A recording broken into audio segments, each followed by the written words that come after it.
बरसाति जो ख़र्चु आहे जेका 1.5 महीनो थी वियो आहे पर हितां बरसाति जो पाणी जा निकाल नथी रहियो आहे हींअर सफ़र ॿेड़ीअ में सफ़र करायूं ऐं हिन वक़्तु असां जेका यूनियन हाउस बुल्ड आहे उन ॻोठ आहे मुरादली मरी ऐं उन तरफ़ वञी रहिया आहियूं तव्हां चओ त पाणी पाणी आहे हर तरफ़ पाणी आहे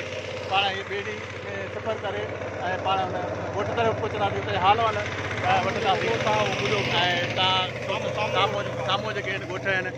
उहे ॿुॾल आहिनि साम्हूं तव्हां ॾिसी सघो था त हीउ सॼो ॻोठ ॾिसो तव्हां ॿुॾो पियो आहे पाणी आहे चेल जो पाणी आहे ऐं ॾाढा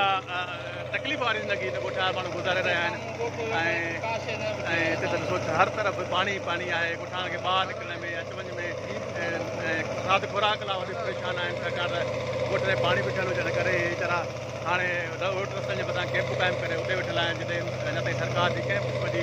इमदाद हिननि ताईं न पहुची आहे ऐं हिन वक़्तु ॿेड़ी जो सफ़र जेको आहे पाण जारी आहे ऐं असां कंदासीं पाण मुरादली खां ॿाहिरि वठंदासीं मुरादली छा सूरत हाल आहे तव्हां अदा इहो आहे जेको ॾिसो था त चारई तरफ़ जेको आहे पाणी आहे को बि रोड रस्तो कोन्हे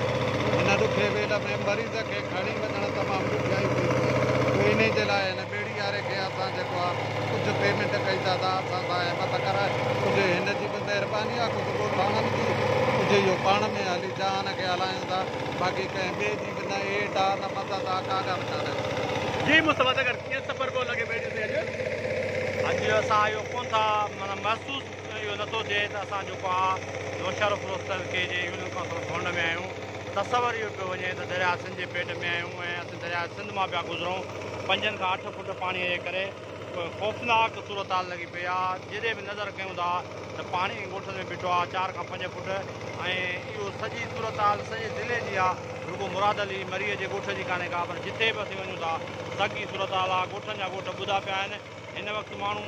पाण बचाइण जे लाइ ॿेड़ी जेका आहे उन में को बीमार माण्हू ॿाहिरि कढी कोन था वञनि पर हींअर ॻोठाण जो फ़ैसिलो कयो आहे त जॻहियूं सभु ठही वियूं आहिनि इन करे रुगो पंहिंजा सिर बचाए ऐं महिरबानी मुस्तफ़ा नगर तव्हां असां आला वीचार वठियो ऐं हीउ ॻोठ जो मंज़रु आहे हर तरफ़ पाणी तव्हांखे पाणी नज़र अचे थो ऐं हिते त कॾहिं ज़मीनूं आबाद हुयूं ऐं फसल थींदा हुआ पर हाणे पाणी पाणी आहे बरसाति में एॾी तबाही आंदी आहे ऐं इंतिज़ामिया अञा ताईं पाणी निकाल करण लाइ तयारु न आहे ऐं घोटाणा जेके ॿेड़ी सफ़र करे रहिया आहिनि ऐं फौरी तौर ते इंतिज़ामिया खे को त एयरपोर्ट ई